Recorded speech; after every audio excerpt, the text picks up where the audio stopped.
Good morning and welcome to the Crosby on a beautiful winter day. We're gonna, that wasn't a joke.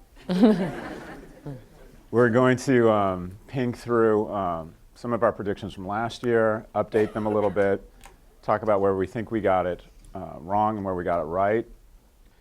So looking back, our first prediction from 2014 was the death of pure play.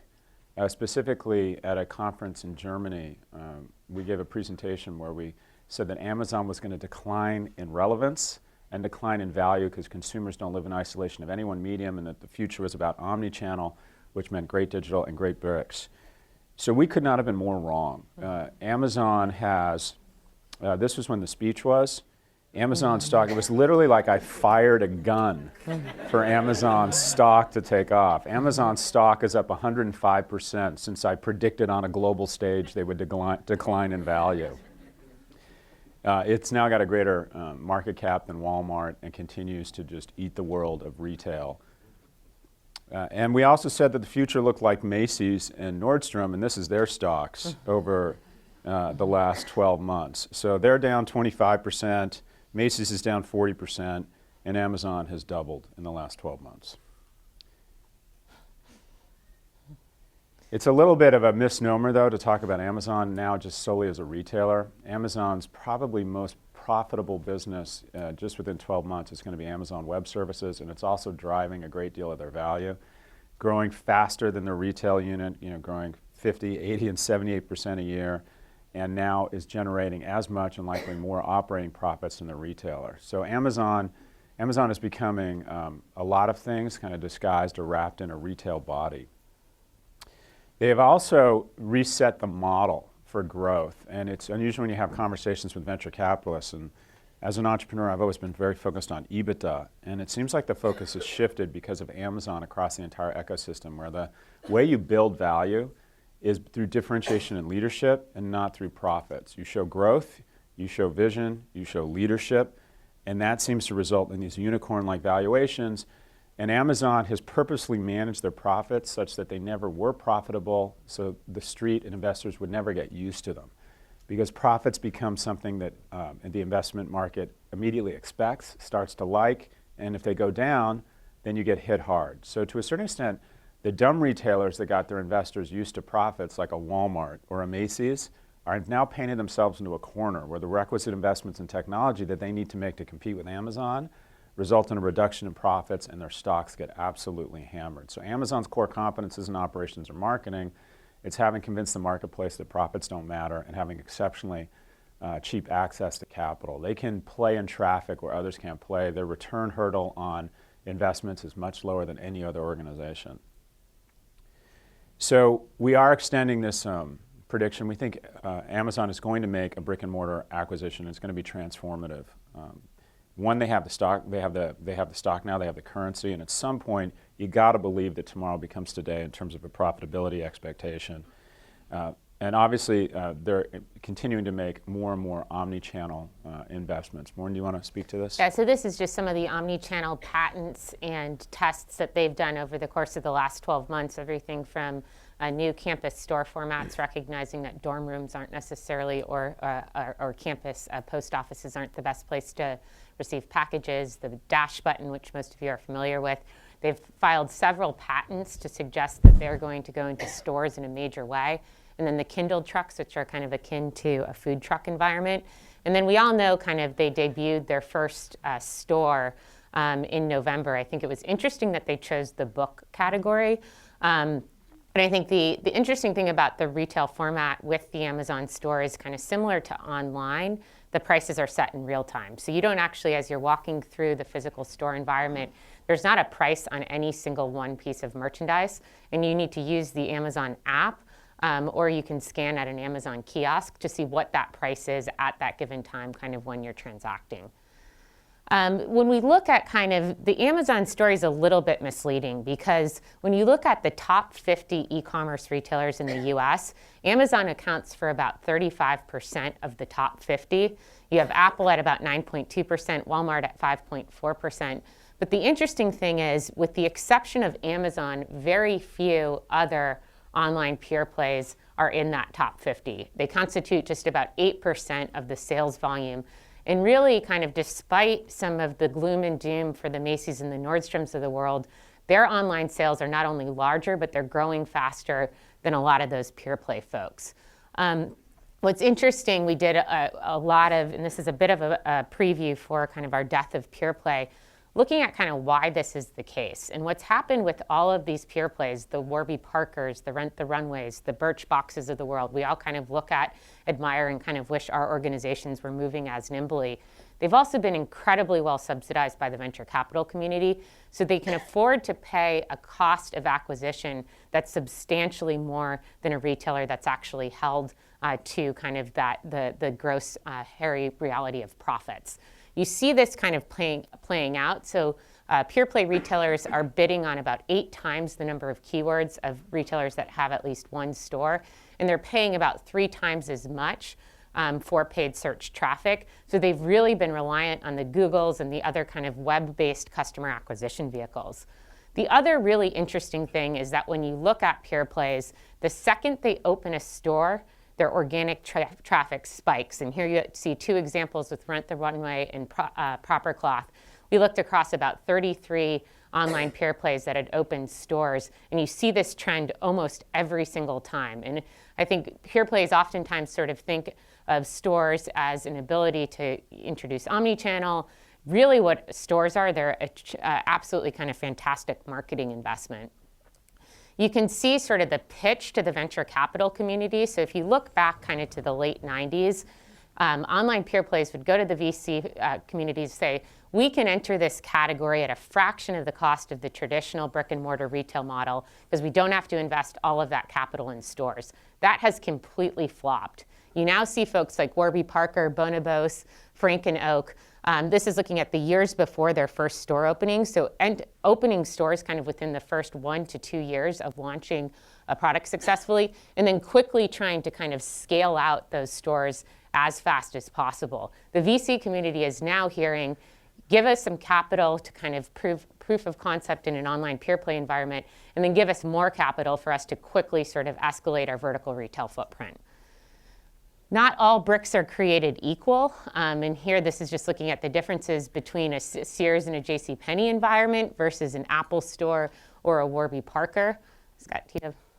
Yeah, it's just essentially the test for what seems to be working with brick and mortar is not only a point of distribution for retail, but would the environment actually enhance the brand enough that people would be compelled to go visit the site online? And if you walk into a store and say yes, it probably means that the mall that owns that store and the brand that owns that store is doing okay. Otherwise, they're dying. But there's definitely a kind of a death of the middle.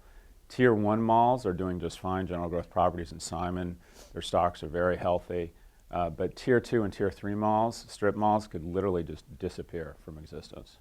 So some management feels that they're actually falling behind in terms of multi-channel sophistication. There was some dissatisfaction, as you can see, in 2013, and you would think a year later that they would have made some progress against this. But what you find is the dissatisfaction around progress has actually increased year on year, showing that people are running into a lot of technological, cultural, and compensation barriers around actual implementation at a ground level around multi-channel. One of the questions we get kind of most frequently from brands and retailers that we work with is kind of, when is this stuff going to pay off?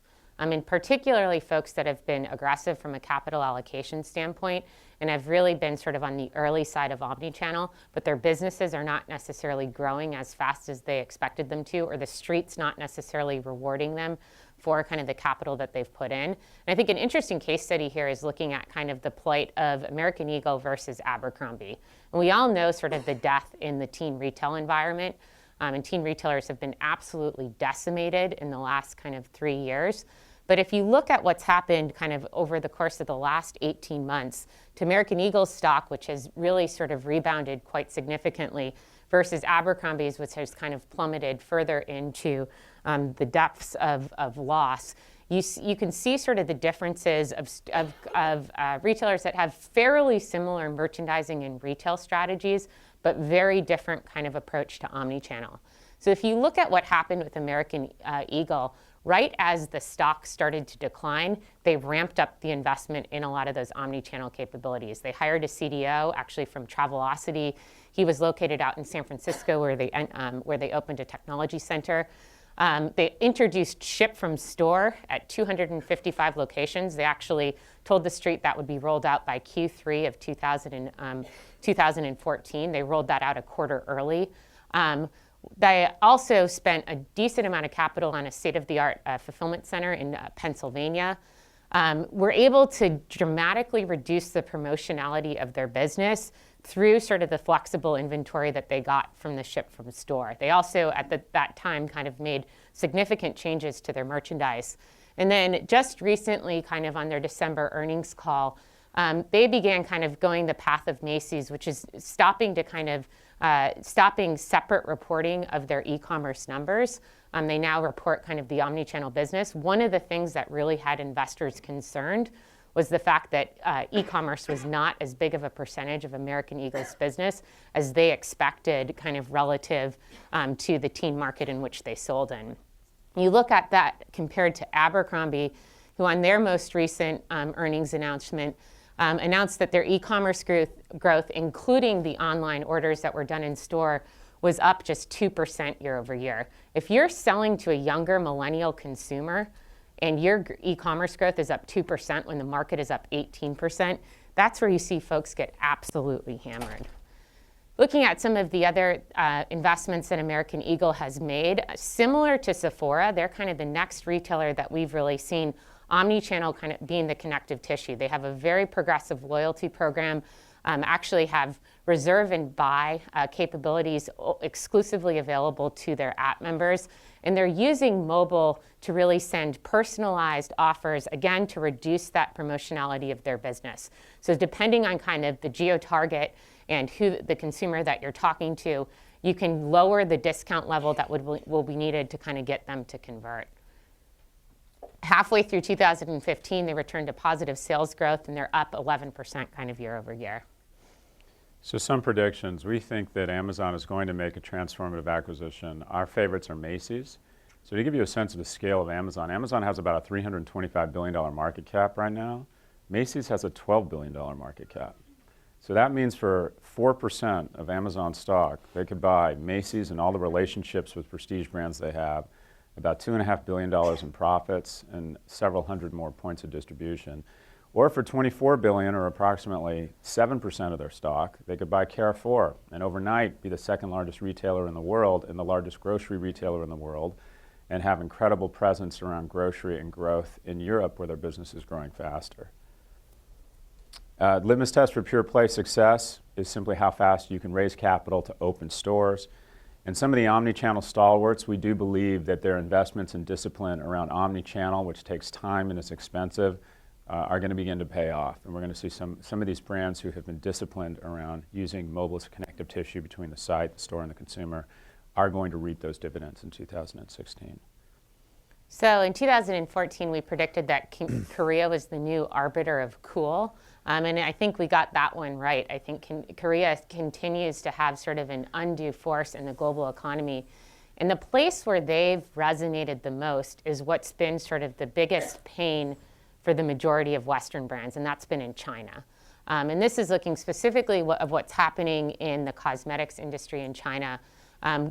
Imports to China up 250% by Korean brands, and their share up about 126%. You don't see numbers like that. Kind of Korean brands are looking at themselves and saying, what slowdown? These are domestic kind of Chinese numbers.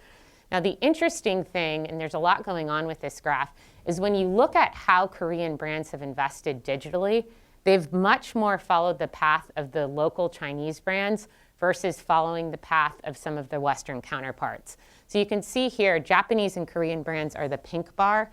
They've been much stronger at e-commerce integration on platforms like Jumai, JD, Tmall.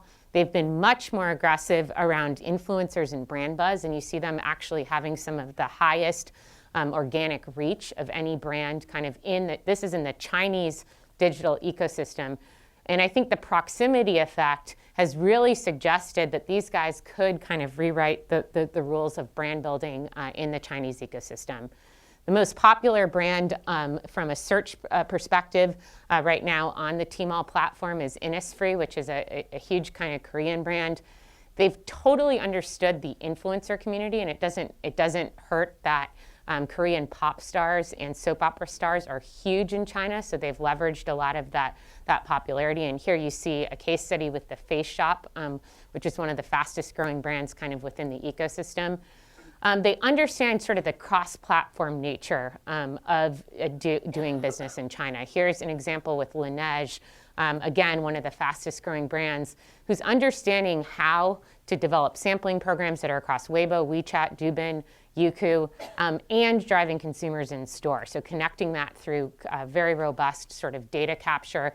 And when we look, I think, at the predictions for next year, and we'll talk a little bit about China sort of particularly on the luxury side later in the presentation, we think that the pain's going to intensify for Western brands in China, not even necessarily because of the domestic environment, but when you see sort of travel starting to be reined in, one, from a financial perspective, and two, because as you see sort of the global terror environment, which has disrupted some of those tourist flows, Chinese consumers are going to have more and more exposure to Japanese and Korean brands. So we would expect them to kind of, because those are where the travel patterns are growing fastest.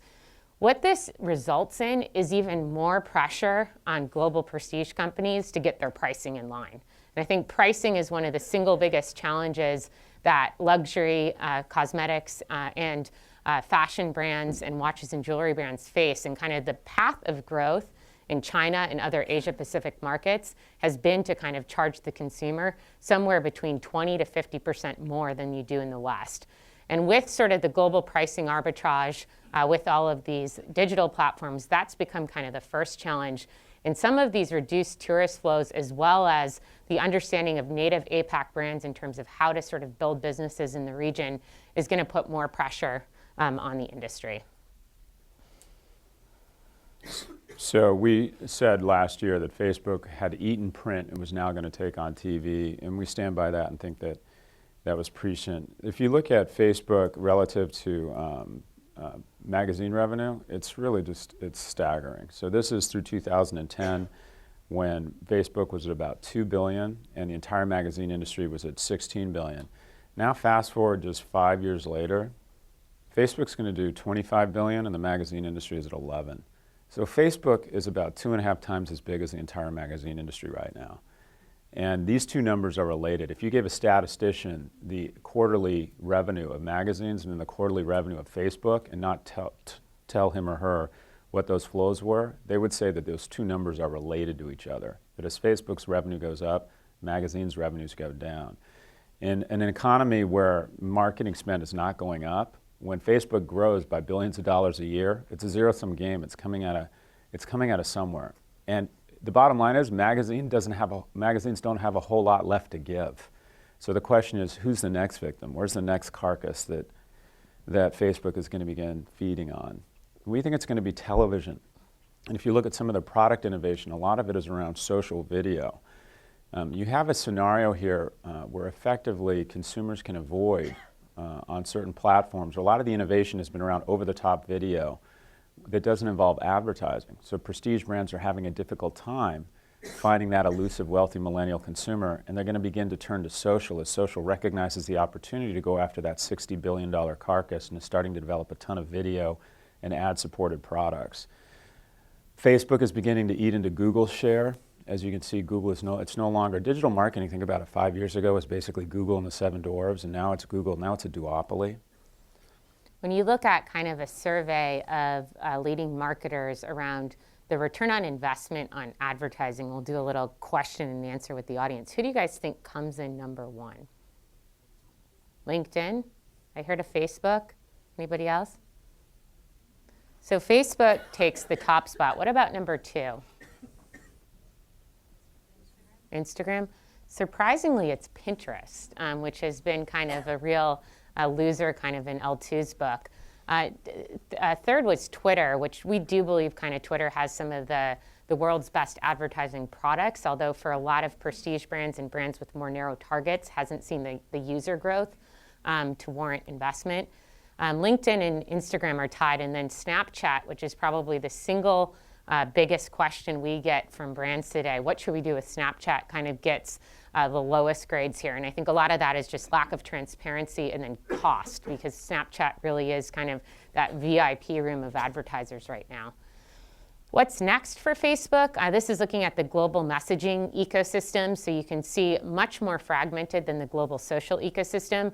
But when you look at the Facebook Inc. properties, so Instagram, Facebook, and WhatsApp, all of a sudden you see that major kind of monopoly starting to occur. And what's so brilliant kind of about Facebook's acquisition strategy is that they've been able to kind of plug the holes from a demographic perspective. With Instagram, kind of they plugged that millennial and teen consumer market that they were starting to lose.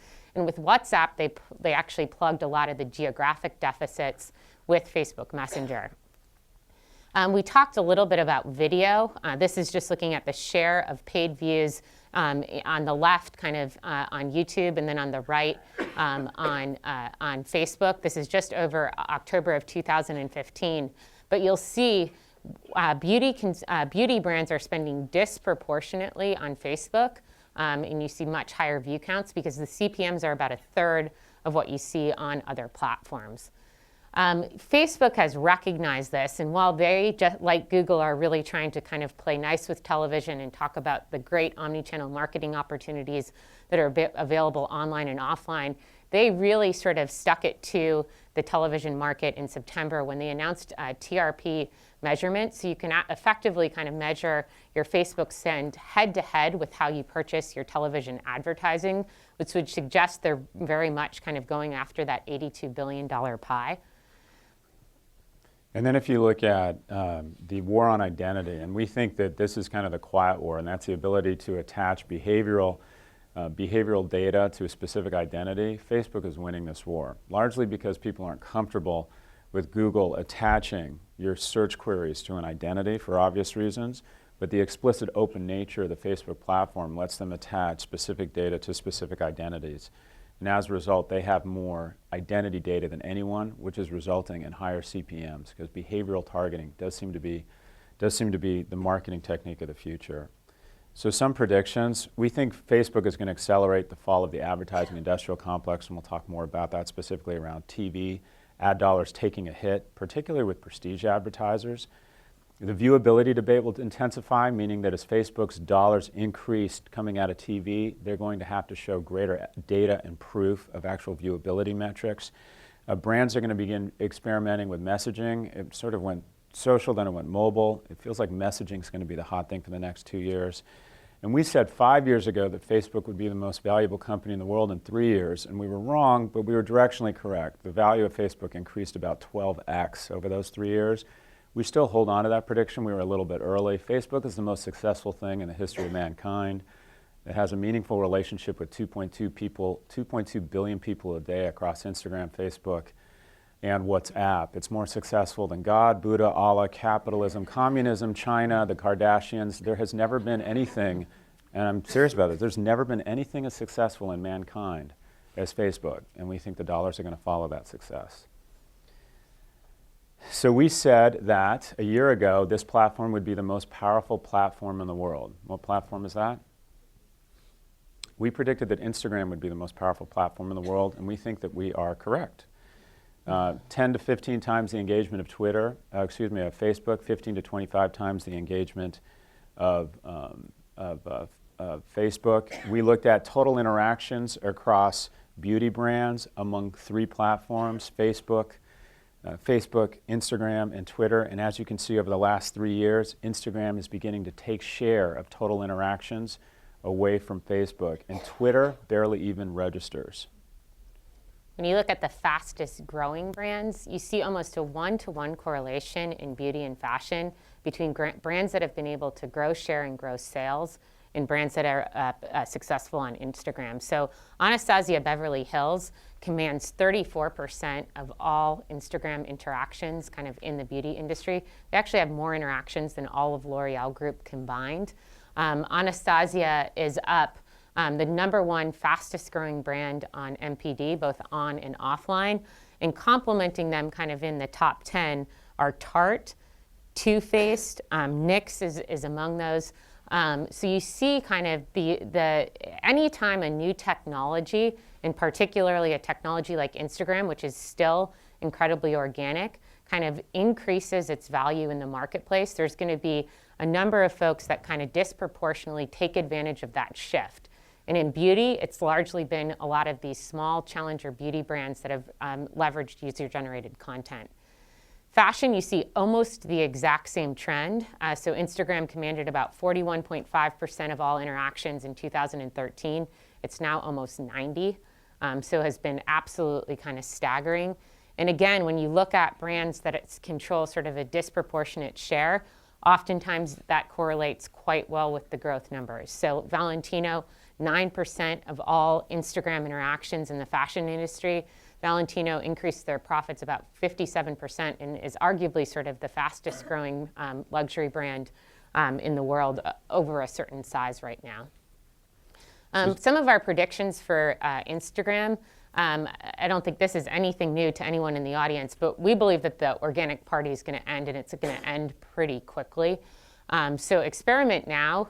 This is really the time to figure out sort of the creative model that works for your brand before you're charged a significant amount for advertising.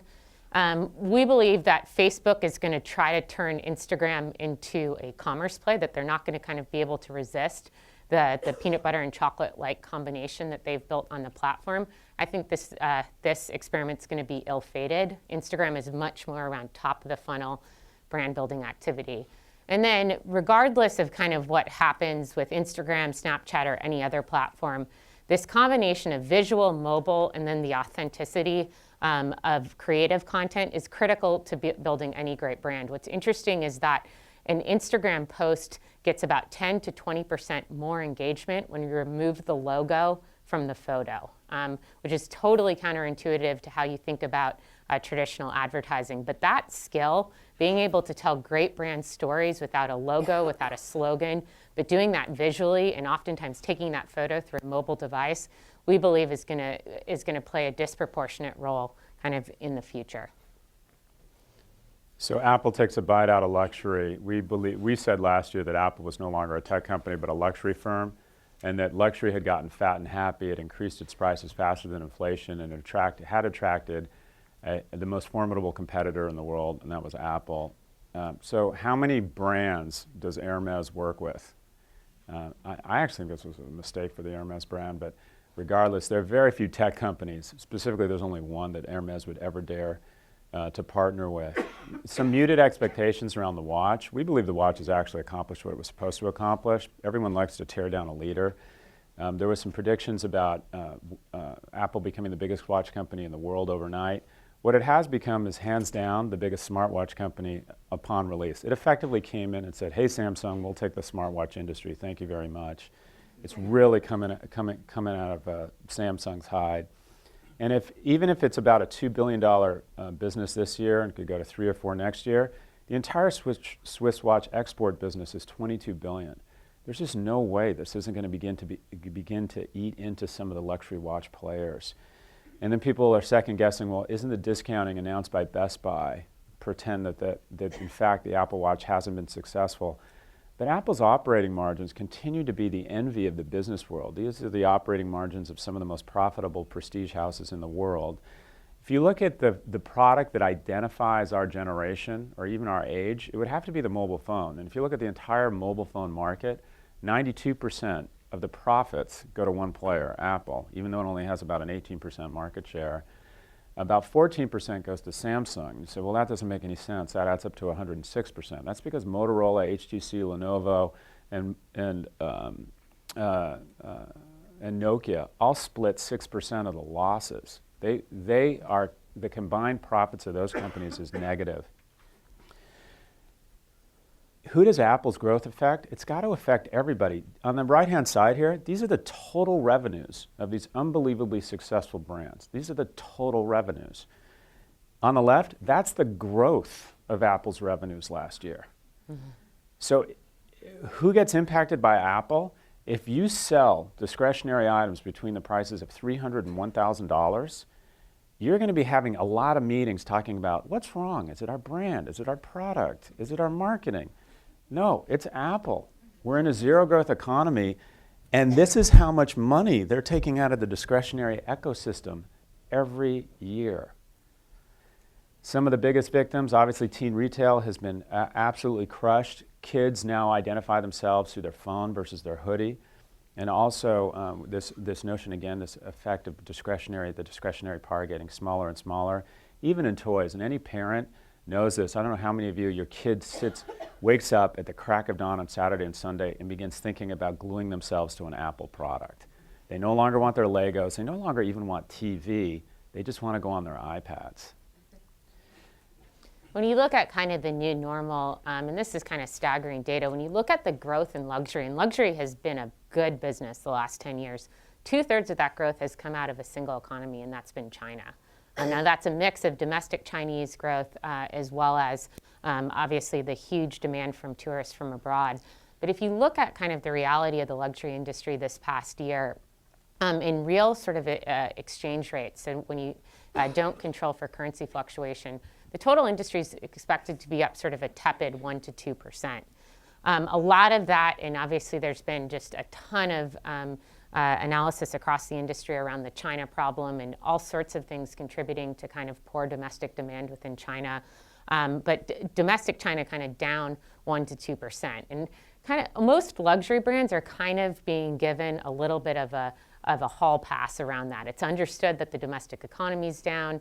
If you're kind of up 5% to 10%, you're doing really well. Look at Apple. Apple up 90% in several of the last quarters. And that's domestic Chinese sales. That's not Chinese consumers lining up for an iPhone or 5 iPhones in Soho. That's consumers purchasing at a huge price premium the iPhone, the Apple Watch, the iPad. Apple, a disproportionate amount of that 51 billion growth number that Scott just showed is coming out of China. If you think about sort of Apple defining itself as the next luxury brand, that's happened most pronouncedly in the fastest growing kind of economy and arguably going to be the largest economy in the world. So some of the predictions, we think the Apple Watch, the rumors of its failure are greatly exaggerated. We think it's going to get renewed momentum over this holiday season. We still hold by our prediction that Apple is going to be the first company to reach $1 trillion. And affordable luxury brands and retailers without incredible innovation to their products vis-a-vis digital are going to feel a great deal of pain as they are now competing with Apple. So winner takes all. Some of you have seen this data. When you look at kind of e-commerce, and we talked a little bit about this up front with the death of pure play, everybody kind of thinks of e-commerce as leveling the playing field. In reality, that's just not the case. The top 50 retailers control about 75% of the overall market. The top 10 control almost 50%, and the top 4 control 40% of the e-commerce market. And the scary thing is their share of e-commerce is growing faster than the rest of the market. So the big guys who have the scale on the fulfillment side, who have the capital on the marketing side, are disproportionately sort of growing relative to the rest of the market. You're seeing this play out in consumer preferences. So this is the favorite online destination, and consumers are allowed to cite kind of more than one in the beauty industry. It's not Lancome.com, it's not EsteeLauder.com, it's not even Sephora. The number one destination is Amazon, but you see retailers kind of playing a disproportionate role in the consumer purchase path.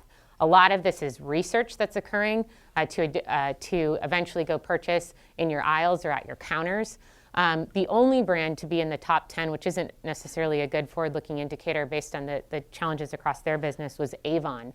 And then you can see just the extraordinary growth rates on some of these e-commerce players. Amazon up 17%, Walmart up about 22%, Target up 30%, Macy's up an estimated kind of 30%.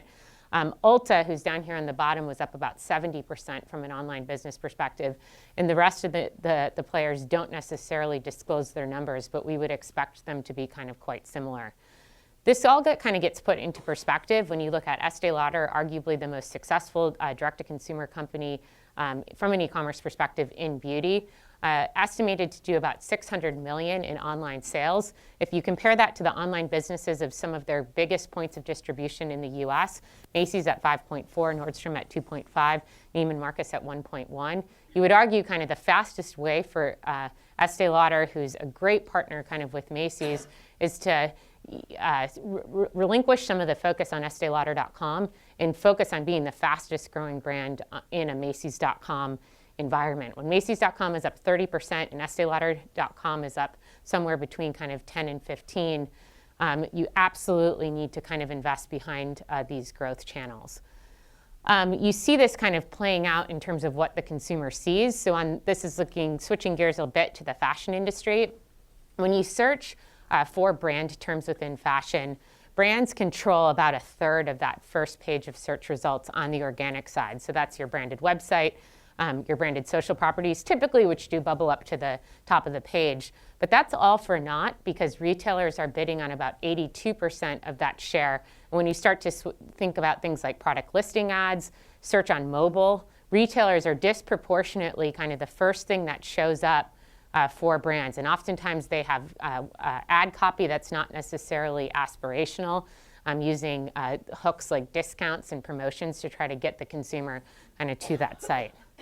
Now, when you look at kind of the impact that has, we would argue that you really need to shift resources to thinking about these online multi-channel retailers and pure plays as growth channels. And one of the best kind of measurements of that is looking at, does your online share outpace the share of your total business? And you can see that kind of specifically here from a visibility perspective with Pampers. This is a great forward-looking indicator for the Pampers business. 37.8% of the Amazon digital shelf, despite the fact that they control just under 30% of market share kind of in an offline world. Amazon, again, growing 17% overall, growing 50 to 70% in the CPG sector. This is great for Pampers. You also need to think about where your brand's showing up where you might not want it to. And you can see here we're talking about Amazon, but there's a whole long tail of players where this can be a challenge. So of the brands that are officially distributing, on average, about 912 SKUs, of those that are not officially, about 1.2, of those that are not officially, they still have 912 SKUs kind of on the platform. And if you look at kind of what happens, this is just an example for Michael Kors, about 16,000 results kind of coming up when you search for Michael Kors, including kind of their Selma studded messenger bag. And this is here you can see the brilliant kind of merchandising, the gift guide that they've done, and they've built kind of on michaelkors.com. The consumer here has an option. Michael Kors has invested in kind of upgraded fulfillment capabilities, but they have to pay $20 for 2-day shipping, versus Amazon, where the bag is actually available for about 20% less. So some of our predictions here, we believe kind of the world of manufacturers' brands has moved to direct-to-consumer e-commerce, to omni-channel, to third-party integration. And now all three of those pieces have to play a role in the ecosystem. The share of the digital shelf is increasingly kind of the arbiter of growth and brand health. So thinking about what are those aspirational partners in an online environment that you really want to hitch your horse to, in addition to a great direct-to-consumer experience, and who are some of where are some of the platforms that you want to make sure that the research experience, the purchase experience is not available for your brand.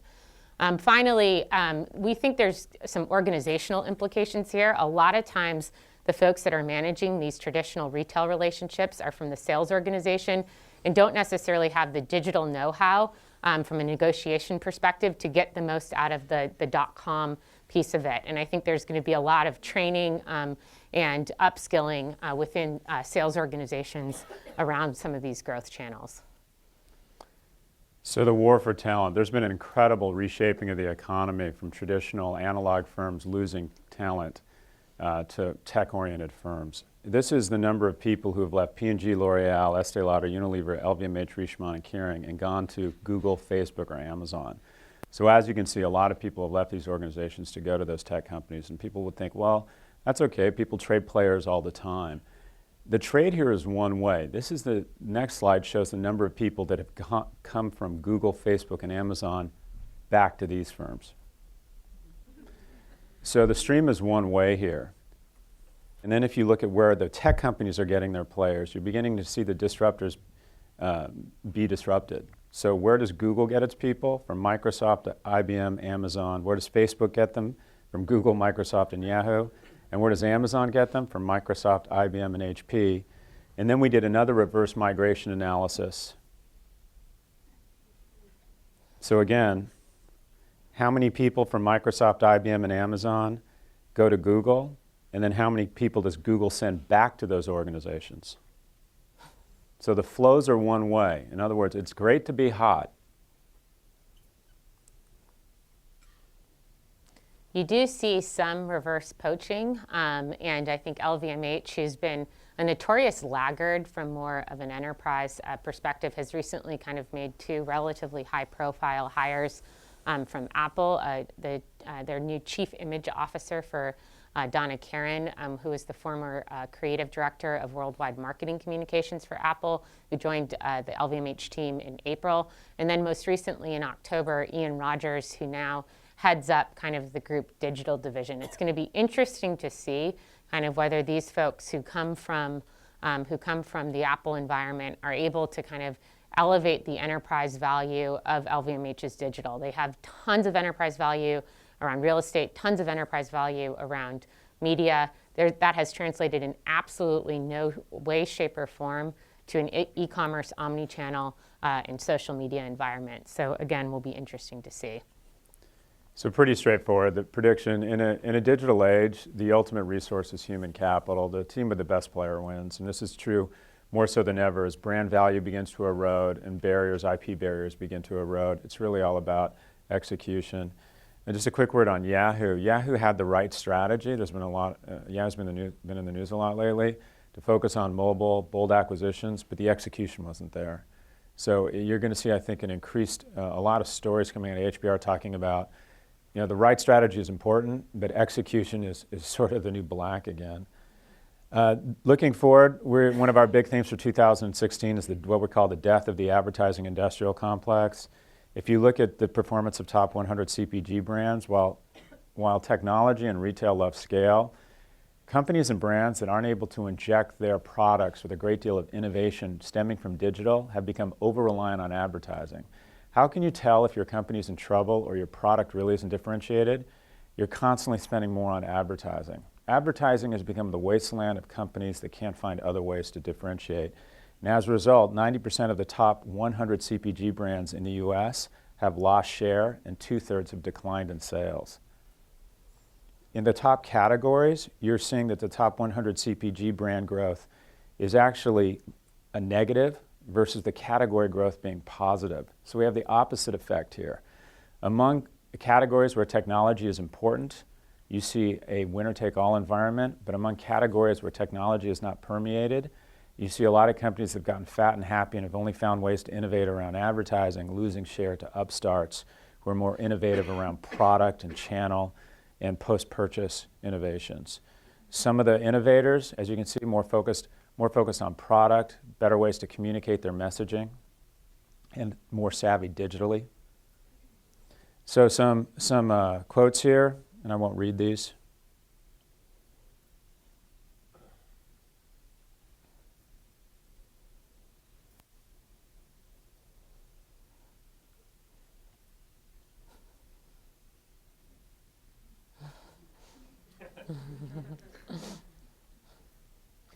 So when you look at kind of how this plays out, and there's countless examples of this, but we'll just mention a few.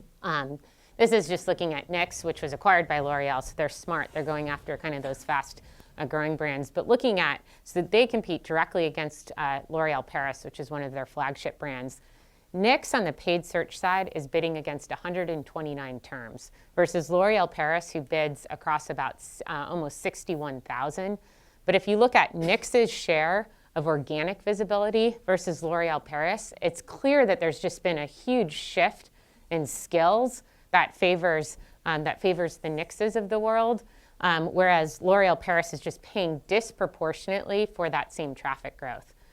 Look at Samsung and Apple, and we've talked a lot about this today. This is looking at their UK advertising share. Samsung gets 60% of kind of the relative impressions kind of in the technology sector. Apple has basically pulled back almost entirely from traditional display advertising. They've decided that it just doesn't work. However, when you shift to video, you can see Apple kind of just outpaces Samsung's share. So has recognized kind of these new advertising vehicles, has been aggressive, and has really sort of picked their punches.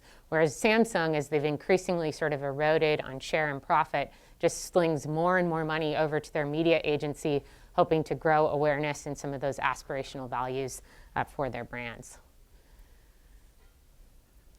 So in sum, since World War II through kind of the 90s, you would argue that the way to build shareholder value was to take a good product, an average to good product, and surround it with a ton of great intangible associations through creative and deft brand building. This has really been the era of brand. We think the sun has passed midday on the era of brand, and this is from someone who teaches brand strategy at a business school. What's going on? The level of innovation afforded by digital into products that before had reached their ceiling in terms of differentiation has expanded so dramatically that product is the new bomb. When you can input the perfect firmness for your mattress on either side, so you and your spouse can determine which firmness is ideal from your iPad, or you can reset your pool heater remotely, all of a sudden off of your iPad. When Tesla can wirelessly create a tune-up or perform a tune-up on the car without having to take it into the dealership by just sending it code, there's just an entirely new wave of innovation that all of a sudden has made product innovation the new point of differentiation. How can you tell if you're suffering? You're constantly talking about spending more money on advertising, and you continue to use the word brand over and over. Brands have been vessels to carry people in between land masses over seas of the unknown. I know the Four Seasons or the Ritz-Carlton is good, but now between Instagram, TripAdvisor, and Facebook, I can figure out that the Ferndale hotels might be more appropriate. So it's not that brand doesn't matter, it's just that it matters less moving forward, and product innovation is becoming more important. At Stern, we are punching out people to go get brand management jobs at General Mills and be laid off in 2 or 3 years. The world is moving from branders to builders, people who know how to program, people who know how to build programs, people who understand product innovation vis-a-vis new technologies. So number of mentions. Remember in the 80s and 90s, companies had international divisions, which effectively meant they weren't global. If you had an international group, sort of the same around innovation. This is the number of mentions of innovation in the most recent annual reports. Apple doesn't feel the need to say innovation over and over in their earnings calls, whereas everybody else who's struggling with innovation has been told by their investment relations representative, just use the word over and over. And words are important because they signal intention, which signals action. But as you can see, there's definitely a music doesn't match the words impact. And again, our big prediction here is that the new black is going to be products. So just to wrap up, we believe some predictions moving forward. The pure plays are going to open stores, that the success of a pure play e-commerce company is its ability to get momentum, access capital, and use that capital to open stores.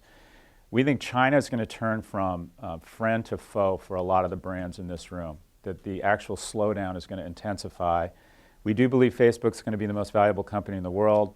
We think it's going to become increasingly obvious that Apple is starting to place a lot of hurt on a lot of prestige and CPG brands, or excuse me, prestige and retail brands. We do believe it's winner take all in tech and retail, although there appears to be fragmentation in any industry where technology is not the basis for innovation, specifically in CPG. The war for talent will only intensify, and probably the best indicator of how your firm is doing is to pattern those flows and to see what the inflows and outflows of your company is. And then we think that the death of the advertising industrial complex, that traditional media companies are going to begin to suffer, as in a zero-growth economy, Facebook and Google are going to only accelerate and start to take tens of billions of dollars out of that ecosystem, which is not growing. People are not increasing their media spend, they're just shifting it.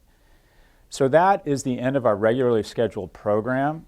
I want to wish all of you a great holiday, and I want to give you all license to not offend us and leave before we bust into our 3-minute outtake.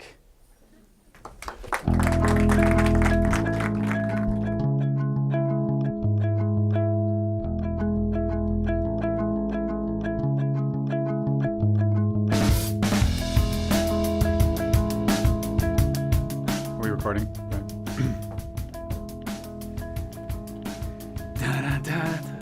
All right. Well, that's all right. I can say that again. I can refer myself as the big dog. Does that make any sense? Okay, let me do the last bullet point, and then I'll do my indignant speech. Benefiting from an influx of wealthy Chinese travelers who appear to be heading to the land of the... Fuck me. Fuck. No, fucking A. Fuck me. Fucking A. Got it. Fuck me. What if you were taking outtakes of me making fun of him in here, and then you were like putting this interspersed? It's like, Joe, are you? But we should definitely have some themes like around my prescription drug abuse, like peeing, erectile dysfunction, and we should just really consistently go over these things. Every night, when I need to pee 4 to 5 times and I've left the water bottle next to my bed, I get up anyways. I might hit the bottle, I might slip and break a hip, but that's how I roll. Drip, drip, drip, drip. We should have a faucet, just drip, drip, drip, drip. That would be hilarious. Every guy over the age of 45 will relate to this. See, Catherine, you don't even know. It's literally, I gotta pee 14 times a day, and it's like something coming out of a baby bottle now. It's just awful. My kids, my 7-year-old boy, it's like a fucking fire hose. It's amazing. I can't wait till he pees. I just watch, it's amazing. He could break down a wall with this stream. I think I just nailed that. I think that was so money. I think that was, God, professional.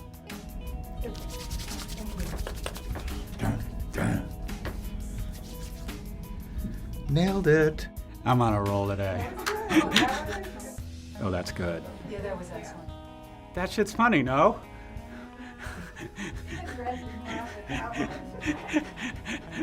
No? What else you got? What do you think, Brett?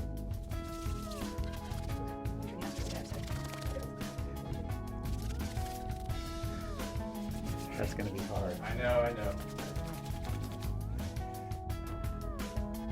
Whole thing, or where do we start? Too octopusy? Okay. Well, that's what makes it funny. This has fucking nothing.